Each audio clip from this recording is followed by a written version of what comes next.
तो दोस्तों, दुनिया का सबसे पुराना धर्म है हिंदू धर्म और दुनिया का सबसे अच्छा धर्म भी हिंदू धर्म ही है। हिंदू धर्म की महानता को आज तक कोई भी अच्छे से नहीं समझ पाया है। हिंदू धर्म का विज्ञान के साथ एक बहुत बड़ा संबंध है। ऐसे कई सारे राज सनातन बताता है जिसे आज तक विज्ञान भी सुलझा नहीं पाया। वैसे ही विज्ञान के साथ संबंध रखने वाले कुछ सनातनी तथ्यों को मैं आज आपके सामने उपस्थित कराऊंगा। बहुत से वैज्ञानिक उपलब्धियों के बारे में भी आपको मैं बताऊंगा। आज की वीडियो बहुत इंटरेस्टिंग होने लगी है, इसीलिए दया करके आप वीडियो को पूरा देखिए। अच्छे लगे तो like, share and subscribe. So hello, मैं अभिषेक आपको स्वागत करता हूं द हिस्ट्री टेलर के चैनल में। हिंदू धर्म में गाय को माँ बोला जाता है। इसके पीछे भी बहुत सारे वैज्ञानिक कारण हैं। चलिए जानते हैं। चीन काल में जब इंसान को खेती करना नहीं आता था, तब इंसान पूरी तरह से गायों के ऊपर निर्भर करता था। गायों के दूध से मक्खन वगैरह बनाकर खाता था और फल भी खाता था। इसीलिए प्रभु श्री कृष्ण जी को मक्खन सबसे अच्छा लगता था। कहा जाता है भारत में खेती की शुरुआत प्रभु बलराम जी ने की थी, इसीलिए उनका अस्त्र हल है। इसी वजह से उनको हलधर भी कहा जाता है। जब इंसान ने खेती करना सीख लिया, तब खेत जोतने के लिए वो बैलों का ही व्यवहार करता था, क्योंकि उस समय के जानवरों में से गाय और बैल सबसे शांत माने जाते थे। और वैज्ञानिकों ने ये बात को प्रूव किया है कि गाय एकमात्र ऐसी जानवर है जो प्रश्वास में ऑक्सीजन लेती है और निश्वास में भी ऑक्सीजन ही छोड़ती है। उस समय बच्चा पैदा करते समय बहुत से माँओं की मृत्यु हो जाती थी। जन्म हुए बच्चे को पालने के लिए उस समय गाय का दूध ही व्यवहार किया जाता था। गाय के गोबर से घर को लीपा जाता था, क्योंकि गाय के गोबर में जो बैक्टीरिया होते हैं वो बाहर के बैक्टीरिया को मार देते हैं। अब आप बताइए, जिस जानवर ने मानव जाति के लिए इतना सब कुछ किया है, उसे माँ बोलने में क्या दिक्कत है? गुस्सा तो उन जाहिलों पर आता है जो इन्हें बेदर्दी से खाते हैं, लेकिन वो इनका महत्व कैसे जानेंगे, जबकि वो लोग तो इस देश के ही नहीं हैं। रेगिस्तान वाले हैं सब के सब। आप सब पाइथागोरस थ्योरम तो जानते ही होंगे।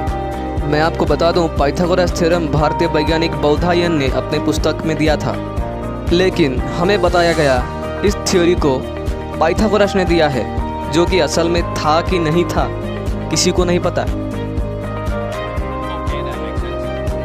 आप मल्टीवर्स के बारे में तो ज़रूर सुने होंगे। इसके बारे में सबसे पहले श्री कृष्ण जी ने ब्रह्मा जी को बताया था।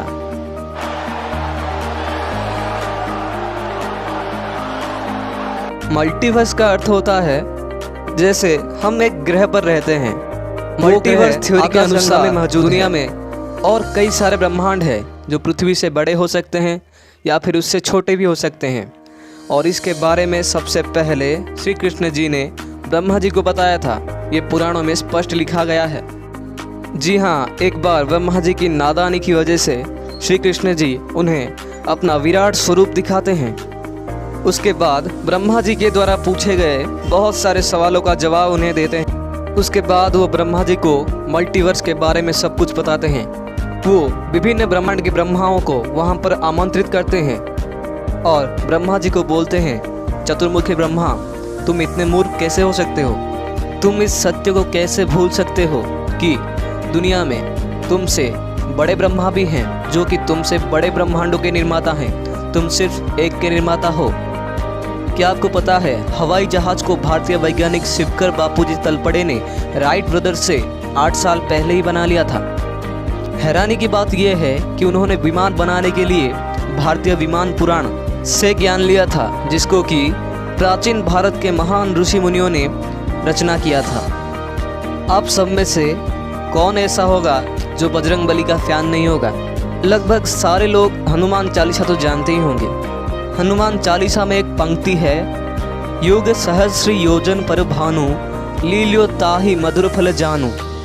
एक युग होता है 12,000 वर्ष, सहस्र होता है 1000 और योजन होता है 8 मील। युग सहस्र योजन का मतलब होता है इनको गुणा करने से 96 मिलियन माइल्स। अगर हम इसे किलोमीटर में प्रकाश करें तो ये लगभग 150 न्यूट किलोमीटर होगा। इसका मतलब लगभग 1.5 करोड़ किलोमीटर्स। और आप जानकर चौंक जाएंगे, ये डिस्टेंस है पृथ्वी से सूर्य की, जिसको कि हनुमान जी खाने चले गए थे।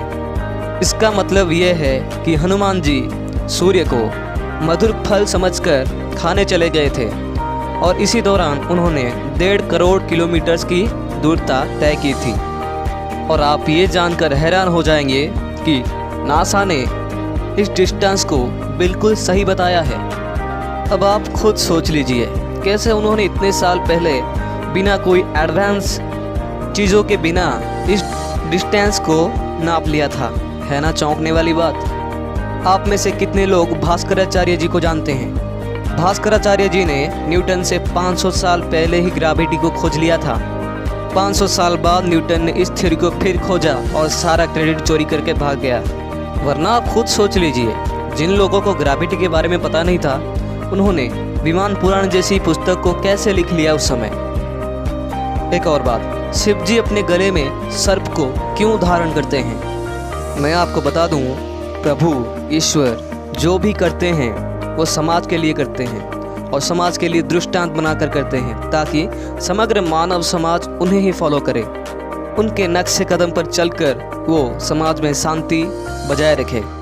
जैसे कि भगवान विष्णु के परम अवतार श्री कृष्ण जी हर परिस्थिति में मुस्कुराकर मानव जाति को ये शिक्षा देते हैं कि परिस्थिति कैसी भी हो, हमें हमेशा हंसकर उसका मुकाबला करना चाहिए। श्री कृष्ण जी ने सर्प के ऊपर नृत्य भी किया था। उन्होंने मानव जाति को ये बताया कि चाहे आपके कदम सर्प के ऊपर ही क्यों ना हो, लेकिन आपको उस समय भी नाचना ही चाहिए, उस समय भी हंस खुशी में रहना चाहिए। वैसे ही शिव जी हमेशा शांत बैठे रहते हैं। भले ही उनके गले में वासुकी हो, वो हमें ये सीख देना चाहते हैं, भले ही आपके गले में ही सांप क्यों ना हो, फिर भी आपको कैम एंड कूल लेना चाहिए। और आपको ये भी पता होगा कि शिव जी का तृतीय नेत्र खोलते ही पूरी पृथ्वी ध्वंस हो जाएगी, लेकिन फिर भी उन्हें भोले बाबा कहा जाता है। इससे हमें ये सीख मिलता है कि चाहे आप भले ही बहुत ताकतवर हों, अगर आप डाउन टू अर्थ नहीं हैं तो आप कभी महान नहीं बन सकते। वैसे अगर आपके गले में हम सांप छोड़ दें तो आपको कैसा लगेगा? क्या आप शांत बैठ पाएंगे?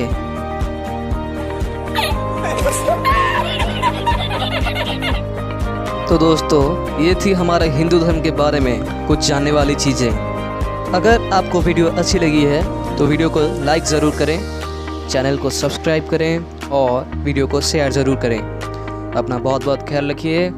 आज के लिए इतना ही। Thank you. Good bye.